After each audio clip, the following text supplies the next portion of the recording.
अस्सलाम वालेकुम। जैसे हमने एक्सोस्केलेटन जो है वो डिस्कस किया पिछले लेक्चर के अंदर, तो एक्सोस्केलेटन जो है उसका एक डिसएडवांटेज, स्पेशली आर्थ्रोपोड्स के अंदर एक डिसएडवांटेज हमने लिया है कि इसकी मौजूदगी में, क्योंकि ये नॉन लिविंग होता है, तो इसकी मौजूदगी में लिविंग ऑर्गेनिज्म फर्दर ग्रोथ नहीं कर सकता।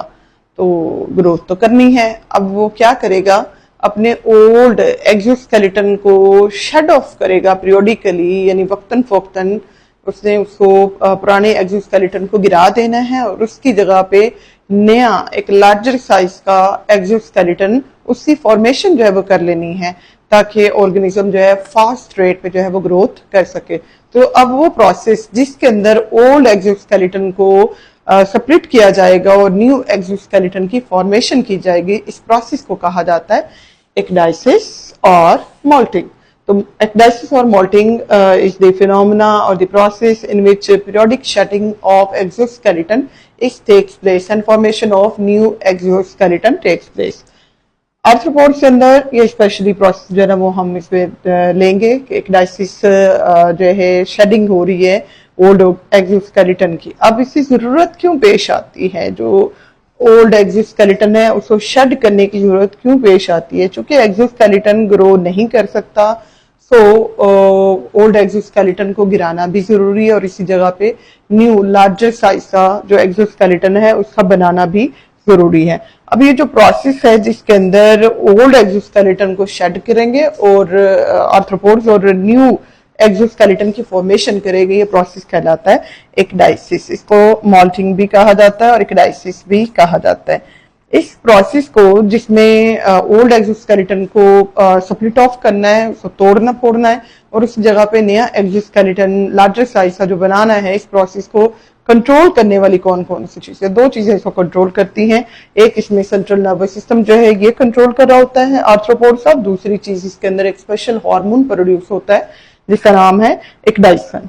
एक्डाइसन जो है वो हार्मोन जो है ये वो हार्मोन है जिसने इस पूरे प्रोसेस को एक्डाइसिस को कंट्रोल करना है। अब बात करें एक्डाइसिस की और मोल्टिंग की, जो स्टेजेस होती हैं कितनी हैं, 4 स्टेजेस के अंदर ये प्रोसेस जो है ना वो कंप्लीट होता है। हम यहाँ पे एग्जाम्पलरी जो है ना वो देंगे। हमने जो एक्सोस्केलेटन की ऊपर वाली जो परत ली है, ऊपर वाली जो तह ली है, पतली होती है, ये इसको एपिक्यूटिकल जो है ना वो कहा जाता है। और इसके नीचे जो बल्की लेयर है, जो ज्यादा जो ना वो लेयर है यहाँ तक जो ना फैली हुई है, इसको हमने प्रोक्यूटिकल और एंडोक्यूटिकल का जो है ना वो नाम दिया है। ये हमारे पास जो है ना वो आ गई 2 तहें जो है एक्सोस्केलेटन की,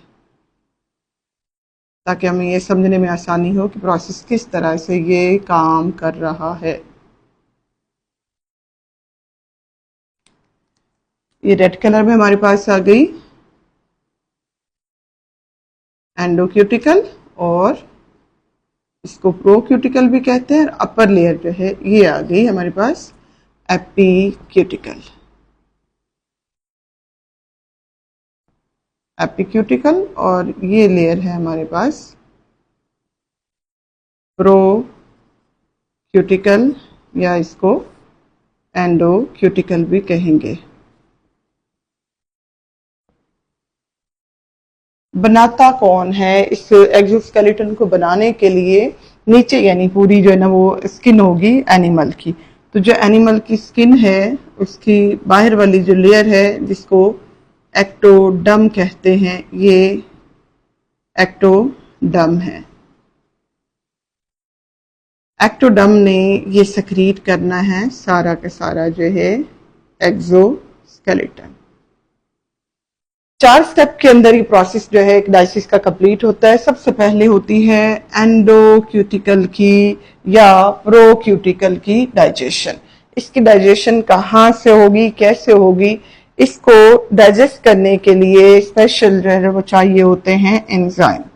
एंजाइम्स की मदद से इस पुरानी जो है एक्सोस्केलेटन की लेयर को या एंडोक्यूटिकल को डाइजेस्ट जो है ना वो किया जाता है। एंजाइम क्या करेंगे, डाइजेस्ट कर डालेंगे इसको एंडोक्यूटिकल को। दूसरा नाम इसका प्रोक्यूटिकल है। चलिए, अब ये एंजाइम्स आ कहाँ से रहे हैं? ये सेक्रीट हो रहे हैं फ्रॉम हाइपोडर्मल ग्लैंड्स, यानी एक्टोडर्म जो है इसकी जो कह लें बिल्कुल जो है वो होगी ऊपर वाली जो तय होगी, उसमें मौजूद जो ग्लैंड्स होंगे वो हाइपोडर्मल जो ग्लैंड्स होंगे, इन्होंने सेक्रीट करने हैं एंजाइम्स, और एंजाइम्स ने सेक्रीट होकर जो है यहाँ पे जाना है और क्या करना है। हाइपोडर्मल ग्लैंड्स जो हैं इन्होंने सेक्रीट किए एंजाइम्स, और एंजाइम्स ने क्या करना है, इसको अंदर से डाइजेस्ट करना शुरू कर देना है। किसको? पहले ये डाइजेस्ट करेंगे प्रोक्यूटिकल और एंडोक्यूटिकल को। अगले स्टेप पे जो है ना वो क्या होगा कि सेक्रीशन शुरू हो जाती है न्यू एंडोक्यूटिकल की, जो कि ये सेक्रीशन कहाँ से होनी है? एक्टोडर्म से सेक्रीशन होनी है। एक्टोडर्म जो है वो सेक्रीट करने लग जाती है न्यू एंडोक्यूटिकल। पुरानी एंडोक्यूटिकल जो है उसको डाइजेस्ट किया जा रहा है, और न्यू एंडोक्यूटिकल जो है उसकी सेक्रीशन जो है ना वो शुरू होगी। सेक्रीट न्यू एंडोक्यूटिकल और प्रोक्यूटिकल। ओके जी, अब पुरानी वाली डाइजेस्ट होना शुरू होगी और नई यहाँ पे लेयर बनना शुरू होगी। पुरानी वाली जो है वो डाइजेस्ट होती जा रही है, न्यू लेयर जो है ना वो बनना शुरू हो चुकी हुई है। थर्ड स्टेप के अंदर क्या होगा, जो एंडोक्यूटिकल जो डाइजेस्ट हो रही थी एंजाइम्स की मदद से, वो स्प्लिट हो जाएगी। सबसे पहले इसमें क्या बनेंगे? पोर्स बनेंगे। किसमें? एंडोक्यूटिकल में। Pores formation takes place in endocuticle and finally it splits। Endocuticle जो है वो क्या हो जाएगी? वो टूट फूट जाएगी। इसमें पहले सुराख बनेंगे और फिर ये टूट जाएगी, और टूट कर ये अलग जो है ना वो हो जाएगी। जबकि सेकंड स्टेप में जो सेक्रीशन शुरू हुई थी न्यू एंडोक्यूटिकल की, उसको अब फोर्थ स्टेप के अंदर कंप्लीट कर लिया जाता है, यानी कंप्लीट उसमें हो चुकी होगी, सेक्रीशन कंप्लीट हो जाएगी। फॉर्मेशन ऑफ एंडोक्यूटिकल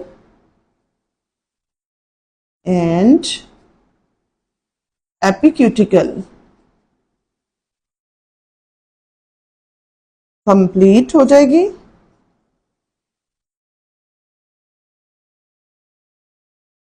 और फर्दर स्टेप क्या है? उसको हार्डन किया जाएगा, उसको सख्त किया जाएगा, स्क्लेरेटाइज किया जाएगा with the deposition of calcium carbonate. Calcium carbonate deposit होंगे और इन्होंने हार्ड जो है वो कर देना है एक्सोस्केलेटन को। अच्छा, अब जब ये प्रोसेस जो है स्पेशली हार्डनिंग का जो प्रोसेस है ये अभी कंटिन्यू होता है, या जब तक इसकी ओल्ड एक्सोस्केलेटन उतर चुका होता है, उस टाइम पे जो आर्थ्रोपोड्स होते हैं ये वल्नरेबल होते हैं, यानी कमजोर होते हैं, वीक होते हैं, और उनके ऊपर आसानी से कोई भी उनका प्रेडेटर जो है वो अटैक कर सकता है। तो उस वक्त में स्पेशली जो होंगे आर्थ्रोपोड्स होंगे वो अपने आप को हाइड करके रखेंगे, अपने आप को छुपा के रखेंगे ताकि वो हाथ ना लग जाएं अपने प्रेडेटर से। This process is known as ecdysis. बहुत इंपॉर्टेंट जो प्रोसेस है, इसके बगैर आर्थ्रोपोड्स के अंदर ग्रोथ मुमकिन नहीं होगी। तो ग्रोथ को पॉसिबल बनाने के लिए, ग्रोथ को इंश्योर करने के लिए ये प्रोसेस जो है इनके अंदर पीरियोडिकली वक्तन फोक्तन जो है ये प्रोसेस रिपीट किया जाता है कि ओल्ड एक्सोस्केलेटन को गिरा दिया जाए और न्यू एक्सोस्केलेटन उसी जगह पे बना दिया जाए।